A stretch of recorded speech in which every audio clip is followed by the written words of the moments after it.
in the speech, Biden talked about standing up to China's unfair economic practices, standing up for peace and stability in the Taiwan Straits.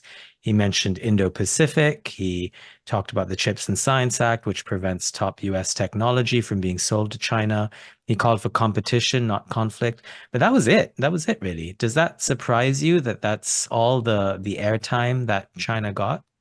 Well, what a change a couple years can make, right? I mean, this was, remember, the third straight administration, arguably, that came in saying they were going to pivot to Asia, if you will, and that they were going to focus American foreign policy on the challenge and the threat posed by a kind of resurgent and revisionist China. That was absolutely, vintage Biden and his administration, early 2021. I remember Tony Blinken, the Secretary of State, in his first major policy speech saying that was going to be the defining challenge of Biden's foreign policy. And then, of course, we had Afghanistan, then we had the invasion of Ukraine, then we had October 7th, the Hamas attack and the war in the Middle East. So, it brings back the famous remark by a British Prime Minister of the last century, Harold Macmillan, right? What's your foreign policy? He was asked, events, my dear boy, events.